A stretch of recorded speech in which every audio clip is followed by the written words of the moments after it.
Hello students, welcome to the inspire academics. तो आप लोगों को याद होगा लास्ट क्लास में मेटल्स एंड नॉन मेटल्स पढ़ा रहा था आप लोगों को चैप्टर नंबर 3 क्लास 10th का। तो मैंने लास्ट क्लास में इंट्रोडक्शन और क्लासिफिकेशन करवा दिया था और साथ ही साथ फिजिकल प्रॉपर्टीज ऑफ मेटल्स आज हम लोग करने वाले हैं।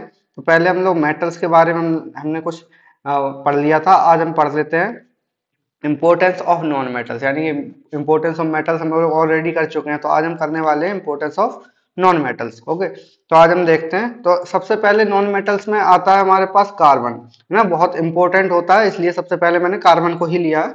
ओके, तो कार्बन क्या है हमारे पास, बहुत ही इंपॉर्टेंट एक तरह का नॉन मेटल है। क्यों होता है ऐसा इंपॉर्टेंट?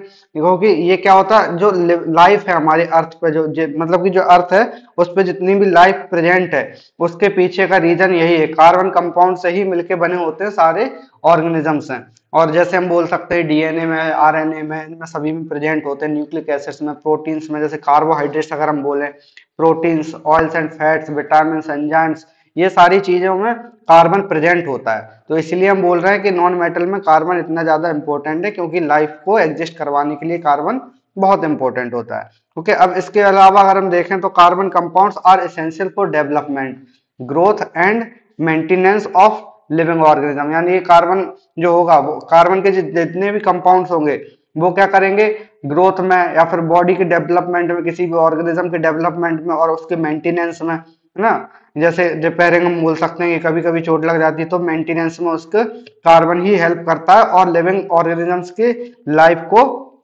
ये कंट्रोल करता है एक तरह से, है ना। मतलब कंट्रोल कैसे, कि इस टाइप से हम बोल सकते हैं कि कार्बन क्या है कि सभी चीजों में इंपॉर्टेंस, अपना इंपॉर्टेंट रोल प्ले कर रहा होता है, यानी डेवलपमेंट में भी, ग्रोथ में भी, मेंटेनेंस में भी। ओके, तो इस टाइप से हम बोल रहे हैं। अब कार्बन क्या है, कार्बन क्या है, जैसे हमारे पास जैसे ग्रेफाइट होता है, ग्रेफाइट होता है, डायमंड भी होता है। तो ग्रेफाइट का जो फॉर्म होता है, okay, in the form of graphite अगर हम बात करें तो क्या होगा, is also used as electrodes in electrolytic cell and dry cells. यानी कि जो हमारी बैटरीज होती हैं, सेल्स होती हैं, हम लोग रिमोट में या फिर कहीं डालते हैं इसको, है ना। तो वो क्या होता है, ग्रेफाइट का यूज इसमें एज ए इलेक्ट्रोड होता है। इलेक्ट्रोलिटिक सेल में हम देखें या फिर ड्राई सेल होती हैं उनमें भी देखें, तब भी हमारे पास ग्रेफाइट का यूज होता है। ग्रेफाइट होता है कार्बन का ही एक कंपाउंड, या फिर हम बोल सकते हैं डेरिवेटिव होता है। जैसे डायमंड होता है या फिर ग्रेफिन की बात करें वो भी होता है ना। तो ये सारे क्या है हमारे पास, ये बोल सकते हैं कि जो कार्बन की इंपॉर्टेंस है। अब देखते हैं दूसरा नॉन मेटल, जो कि हमारा बोल सकते हैं पीरियोडिक टेबल में सबसे पहले आता है, हाइड्रोजन, है ना। हाइड्रोजन सबसे ऊपर रखा हुआ तो है ना, यानी कि इसका एटॉमिक नंबर क्या है, 1। और एटॉमिक वेट की अगर हम बात करें तो 1 होता है, और अगर आइसोटोप्स की बात करें तो 2, 3 भी होता है। ओके, बट इसमें हम हाइड्रोजन को देखते हैं, सबसे पहले स्टार्ट होता है ये पीरियोडिक टेबल में। तो ये हमारे पास है क्या, प्रेजेंट ऑलमोस्ट ऑल कंपाउंड, यानी कि ये बहुत ज्यादा इंपॉर्टेंट है। कार्बन के जितने भी कंपाउंड्स बने होते हैं उनमें लगभग सभी में हाइड्रोजन प्रेजेंट होता ही है। ओके, और इसके अलावा अगर हम देखें दैट इज कार्बोहाइड्रेट्स, जैसे कार्बोहाइड्रेट्स होंगे तो उसके स्ट्रक्चर में कहीं ना कहीं आप लोग देखोगे कि अगर शुगर्स की बात करें, जैसे ग्लूकोज हुआ, फ्रक्टोज हुआ, गैलेक्टोज हुआ, सुक्रोज, या फिर स्टार्च की भी बात करें तो हम लोग क्या देखेंगे, इनमें सब में कार्बोहाइड्रेट्स में हाइड्रोजन प्रेजेंट होगा, यानी कार्बन के साथ में बॉन्ड बना के साथ साथ चलता है ये भी, है ना। तो हम इसलिए बोल सकते हैं, तो प्रोटीन्स, ऑयल्स और फैट्स में भी ये प्रेजेंट होता है। ओके, अब इसके अलावा अगर हम देखें, it is also used in the hydrogenation of vegetable oils. Okay, hydrogenation की प्रोसेस में भी ये, यानी कि वेजिटेबल ऑयल्स के हाइड्रोजनेशन में भी इसका यूज होता है। और हम बोल सकते हैं टू मेक वेजिटेबल घी, यानी कि हमें घी बनाने में भी इसका यूज होता है, जो हाइड्रोजनेशन की प्रोसेस होती है वेजिटेबल ऑयल से घी बनाने के लिए। तो इस टाइप से हम बोल सकते हैं हाइड्रोजन का भी इंपोर्टेंस बहुत ज्यादा। और इसके अलावा अगर हम देखें तो large amount of hydrogen are also use in the manufacture of ammonia. तो अमोनिया का जो फॉर्मेशन होता है, या फिर अमोनिया का जो फॉर्मूला होता है हमारे पास, NH3 हम लोग बोलते हैं। ओके, तो NH3 में हाइड्रोजन ट्रिपल है, नाइट्रोजन 1 है और हाइड्रोजन 3 है हमारे पास। तो इस टाइप से हम बोल सकते हैं जो मैन्युफैक्चरिंग ऑफ अमोनिया होगा तो उसमें भी हाइड्रोजन की प्रेजेंस बहुत ज्यादा इंपॉर्टेंट हो जाती है। इसके अलावा अगर हम देखें, which is used as a refrigerant, यानी कि ये रेफ्रिजरेंट की तरह भी काम कर सकता है। और दूसरी चीज हम बोल सकते हैं एक तरह से फर्टिलाइजर की तरह भी काम करता है। मोस्ट ऑफ द टाइम हम लोग इसको फर्टिलाइजर्स की तरह ही यूज करते हैं। और रेफ्रिजरेंट में जैसे हमें किसी चीज को ठंडा रखना है तो उसके लिए भी हम लोग NH3 यानी कि अमोनिया का यूज करते हैं। ओके, तो नाइट्रोजन के बारे में हम, सॉरी, हाइड्रोजन के बारे में हम इतना सारा जानकारी ले सकते हैं। और इसके अलावा भी इंपॉर्टेंस होते हैं, बट इतना इनफ है आप लोगों के लिए जिससे कि आप एग्जाम को पास कर पाए या क्वालिफाई कर पाए। ओके, अब इसके बाद हमारे पास ऑक्सीजन। ऑक्सीजन क्या होता है? ऑक्सीजन भी एक तरह से लाइफ के एग्जिस्टेंस में बहुत बड़ा रोल इंपॉर्टेंट मतलब अपना प्ले करते हैं, है ना, इंपॉर्टेंट रोल प्ले करते हैं। क्यों करते हैं? जैसे हमारे पास एक तो हो गया कंबस्टन प्रोसेस में। कंबस्टन जैसे हमारे पास मेटाबॉलिज्म जो प्रोसेस होती है, जैसे रेस्पिरेशन हुआ या फिर डाइजेशन हुआ, तो इन सारी प्रोसेस में क्या होगा? रेस्पिरेशन सबसे ज्यादा हम लोग रिलेट कर सकते हैं। तो रेस्पिरेशन की प्रोसेस में क्या होता है? एनर्जी को हम लोग गेन करते हैं। या फिर अगर हम देखें तो जो ग्लूकोज का फॉर्मेशन होता है, ओके, तो ग्लूकोज के फॉर्मेशन में या फिर हम ब्रीथ करते हैं तो रेस्पिरेशन के प्रोसेस में, इन सारी प्रोसेस में क्या होता है? ऑक्सीजन का इंपॉर्टेंस होता है। वहां पर कंबस्शन की प्रोसेस होती है, यानी मेटाबॉलिज्म में कंबस्शन की प्रोसेस होती है और उसके लिए हमें रिक्वायरमेंट होती है ऑक्सीजन की। और उसके अलावा अगर हम देखें तो एनर्जी को प्रोड्यूस करवाने के लिए यही यूज होता है, यानी कि ऑक्सीजन। तो इसीलिए हम बोल रहे हैं कि एग्जिस्टेंस ऑफ लाइफ के लिए भी बहुत ज्यादा इंपॉर्टेंट रोल ये प्ले करता है। और इसके अलावा अगर हम देखें तो it is present in air, यानी कि इसका हम बोल सकते हैं सोर्स क्या है? एयर में ये प्रेजेंट होता है। और अगर हम देखें तो एसेंशियल फॉर ब्रीदिंग, यानी कि हमें ये सांस लेने के लिए बहुत ज्यादा इंपॉर्टेंट होता है। यानी कि अगर ये नहीं होगा, क्योंकि हम लोग एरोबिक रेस्पिरेशन करते हैं, तो एरोबिक रेस्पिरेशन के लिए हम बोल सकते हैं ऑक्सीजन का प्रेजेंस होना जरूरी है। तो इस टाइप से हम बोल रहे हैं क्या कि it is present in air and essential for breathing, यानी कि हमारे लिए तो बहुत ज्यादा मतलब इसके बिना हम लोग सांस नहीं ले सकते अगर ऑक्सीजन प्रेजेंट नहीं होगी। ओके, और इसके अलावा हम देखें तो टू मेंटेन लाइफ, यानी कि लाइफ मेंटेन करने के लिए हमें क्या करना पड़ेगा? ऑक्सीजन को गेन करना ही पड़ेगा। ओके, और इसके अलावा हमारे पास ऑक्सीजन का और एक इंपॉर्टेंट रोल है, जैसे कि मोस्ट अबंडेंट एलिमेंट है ये अर्थ क्रस्ट में, फॉलोड बाय सिलिकॉन, यानी कि इसके बाद सिलिकॉन आता है, यानी कि सबसे ज्यादा अर्थ में ये अर्थ क्रस्ट में ये प्रेजेंट होता है। अगर अर्थ की एटमॉस्फेयर में बात करें तब नहीं है, एटमॉस्फेयर में नाइट्रोजन हम बोल सकते हैं सबसे ज्यादा है। ओके, आप लोग जरा बताना नाइट्रोजन कितना परसेंट प्रेजेंट होता है हमारे जो एटमॉस्फेयर है उसमें। ओके, और अर्थ में ऑक्सीजन मतलब यह बोले हम कि ऑक्सीजन कितना प्रेजेंट होता है एयर में। ओके, ये क्वेश्चन आपके लिए कमेंट में बताना आप लोग। तो इस टाइप से हम समझ सकते हैं कि ऑक्सीजन कितना ज्यादा इंपॉर्टेंस है, यानी कि नॉन मेटल्स की इंपॉर्टेंस बहुत ज्यादा है। अब इसके बाद अगर हम देखें नेक्स्ट है तो नाइट्रोजन। नाइट्रोजन क्या होगा? जैसे एक तरह से ये इनर्ट गैस की तरह काम करता है। जैसे nitrogen is an inert gas, inert gaseous non metal, यानी कि ये गैसियस स्टेट में होता है। क्यों होता है? क्योंकि हम बोल सकते हैं बहुत ज्यादा इसका low melting point, sorry freezing point इसका जो है वो बहुत ज्यादा कम होता है। तो इसकी वजह से रूम टेम्परेचर की अगर हम बात करें तो ये नॉन मेटल जो है गैसियस फॉर्म में एग्जिस्ट करता है। अब इसके अलावा अगर हम देखें तो it's presence in the air reduces the rate of combustion. अगर देखो नाइट्रोजन प्रेजेंट नहीं होगी, नाइट्रोजन क्या कर रहा है हमारे पास? रेट ऑफ कंबशन को कम कर रहा है। अगर नाइट्रोजन प्रेजेंट नहीं होगी तो ऑक्सीजन की प्रेजेंस की वजह से ये सारे ऑर्गेनिजम्स है और टेम्परेचर राइज होगा, फिर मतलब आग लगने की जो पॉसिबिलिटीज बहुत ज्यादा हो जाती हैं। अब ये क्या कर रहा है? एक तरह से ये इनर्ट गैस है, तो इनर्ट गैस क्या करेगा? हम बोल सकते हैं कंबस्टन की प्रोसेस को इतना स्लो कर दिया कि हम लोग लाइफ यहाँ पे पॉसिबल हो सकी है। ओके, इसके अलावा अगर हम देखें तो nitrogen is mainly used in the manufacture of ammonia, यानी कि हम बोल सकते हैं नाइट्रोजन किस में काम आ रही है? अमोनिया के फॉर्मेशन में। अभी अभी हमने देखा था। तो और अमोनिया अगर हम देखें तो हम यूज करते हैं फर्टिलाइजर्स की तरह पे, या फिर हम देखें तो नाइट्रिक एसिड यानी कि HNO3 इसका भी हम लोग फॉर्मेशन करते हैं, यानी कि इसमें भी नाइट्रोजन प्रेजेंट होता है, followed by oxygen and hydrogen, यानी कि ये तीन चीजें मिलकर नाइट्रिक एसिड का फॉर्मेशन करवाते हैं। ओके, इसके अलावा अगर हम देखें तो इसकी इंपॉर्टेंस है compounds of nitrogen such as 2,4,6 trinitrotoluene, यानी कि TNT, जो कि हम बोल सकते हैं क्या है? TNT हम देखते हैं कि विस्फोटक की तरह काम करवाते हैं। विस्फोटक मतलब कि एक तरह से बोल सकते हैं एक्सप्लोजन्स, है ना, तो एक्सप्लोजिव्स होते हैं जो बहुत ज्यादा, तो उसके लिए हम यूज करते हैं TNT का, है ना। जैसे हम लोग बोल सकते हैं कि जैसे कोई रॉक हुआ, कुछ हमें डिस्कवर करना है तो रॉक हुआ, या फिर किसी चीज को हमें तोड़ने के लिए TNT का हम यूज करते हैं, या फिर जो माइनिंग्स होती है ना, तो माइनिंग्स में भी हम TNT का यूज करते हैं, है ना। तो इस टाइप से हम समझ सकते हैं कि जो नाइट्रोजन है वो भी बहुत ज्यादा इंपॉर्टेंट होता है। इसके अलावा हम बोल सकते हैं नाइट्रोग्लिसरीन भी इसका मतलब नाइट्रोग्लिसरीन जो होता है उससे नाइट्रोजन का ही एक कंपाउंड है। ओके, और also used in explosives due to its inertness. Nitrogen is also used to preserve food, यानी कि जो हमारे पास जैसे चिप्स का पैकेट आता है, तो चिप्स के पैकेट में क्या होता है, नाइट्रोजन को थोड़ा नाइट्रोजन गैस उसमें फिल करके रख देते हैं, इसीलिए तो हमें वो फूला फूला मतलब हवा उसमें ज्यादा दिखती है और चिप्स कम दिखती है। अब उसको लॉन्ग टाइम तक रखने के लिए क्या करते हैं हम लोग, नाइट्रोजन उसमें डाल देते हैं, मतलब नाइट्रोजन गैस को साथ में उसको फिल कर देते हैं, जिससे कि जो हमारा फूड है यानी कि चिप्स है या फिर कोई सा भी स्नैक्स हुआ वो जल्दी से खराब ना हो और लंबे टाइम तक आराम से प्रिजर्व रहे और हमारे लिए एडिबल रहे यानी कि खाने के योग्य रहे।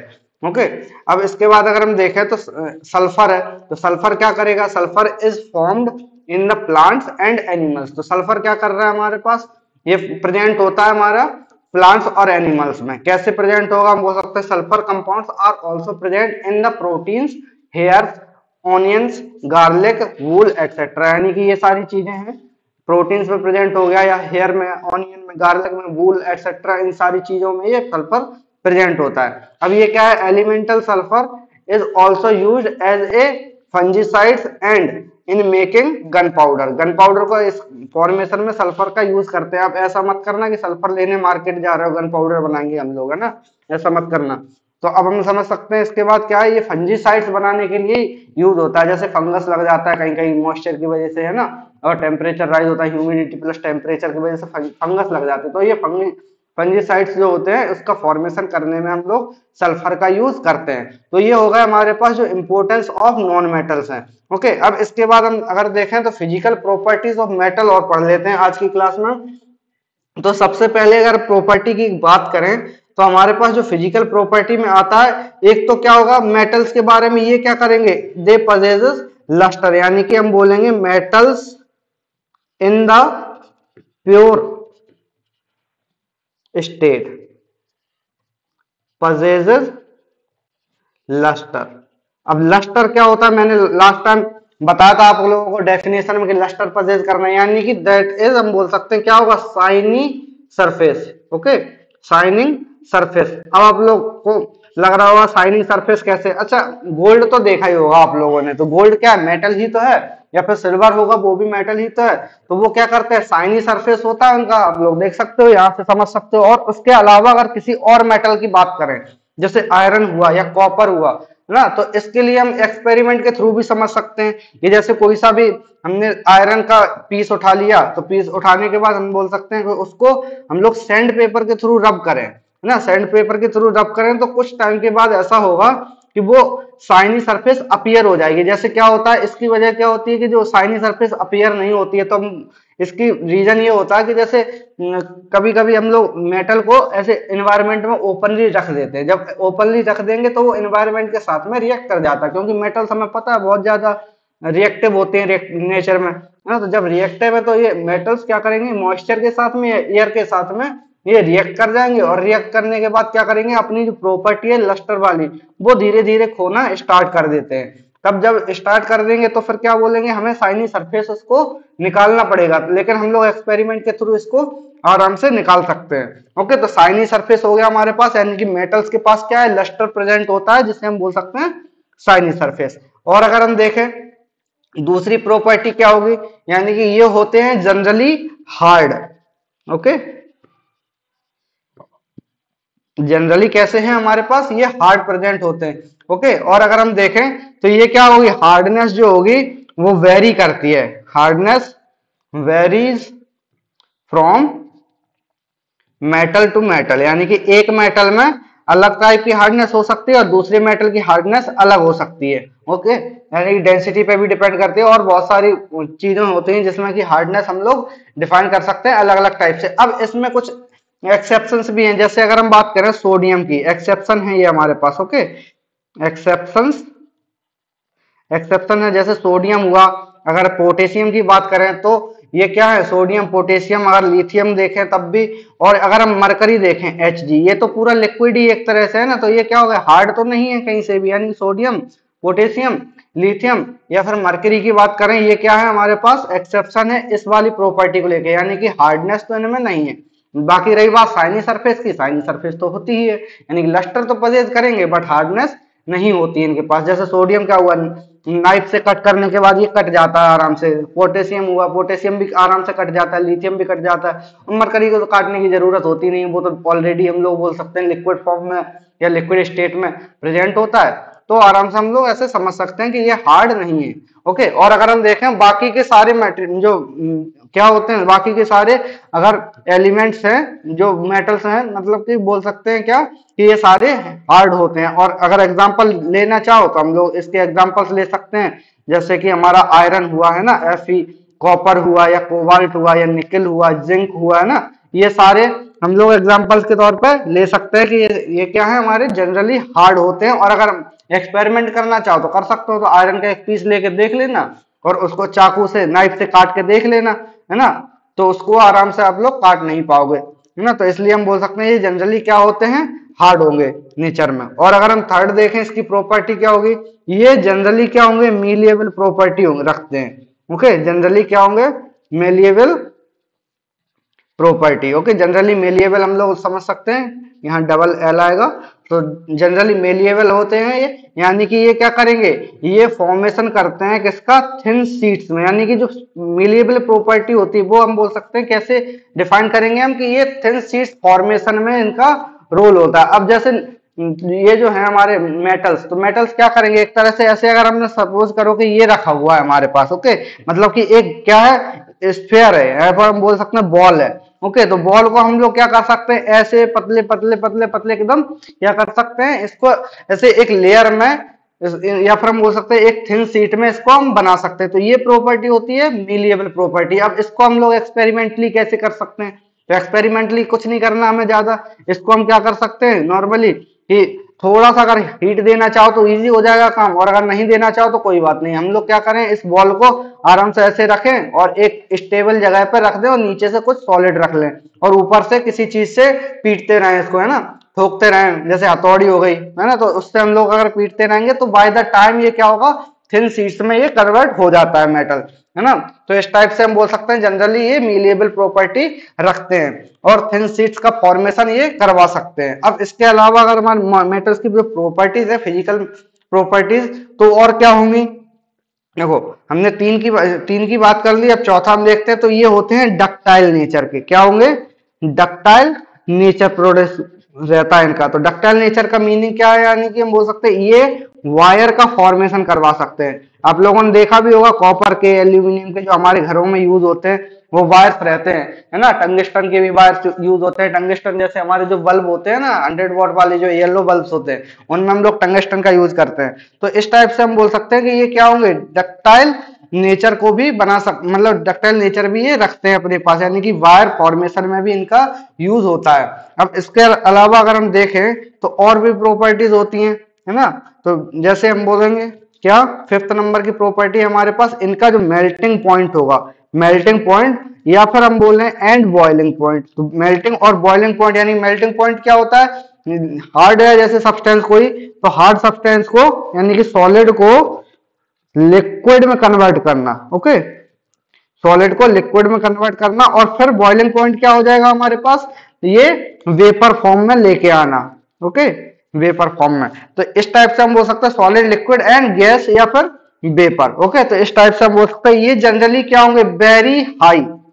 ओके, बहुत ज्यादा हाई टेम्परेचर इनके लिए रिक्वायरमेंट होता है अगर इनसे को सॉलिड से लिक्विड में या फिर लिक्विड से गैसेस स्टेट में इनको लेके जाना है। ओके, तो हम इससे कैसे समझ सकते हैं, अब ये वाला एक्सपेरिमेंट अगर करना चाहें तो ये एक्सपेरिमेंट हम लोग कर सकते हैं। जैसे बहुत कभी कभी हमें रिक्वायरमेंट होती है, अभी आप लोगों ने देखा भी होगा यूट्यूब है ना, तो यूट्यूब पर या फिर कहीं भी और, तो वहां पर क्या करते हैं कि जो मेटल होती है कुछ भी हमें बनाना होता है ना, तो जब कुछ भी बनाना होता है तो फिर उसके लिए हम लोग हीट प्रोड्यूस करवाते हैं, और बहुत ज्यादा हीट प्रोड्यूस करवाने के बाद ही ये जो मेटल्स होते हैं वो लिक्विड फॉर्म में या फिर वेपर के फॉर्म में आ पाते हैं। वेपर के फॉर्म में तो बहुत ज्यादा हार्ड हो जाता है, मतलब लिक्विड फॉर्म में ही लाना बहुत ज्यादा हार्ड हो जाता है। यानी कि 700 डिग्री तो कम से कम मान ही लो सेल्सियस में, 700 डिग्री सेल्सियस मिनिमम है ही, है ना।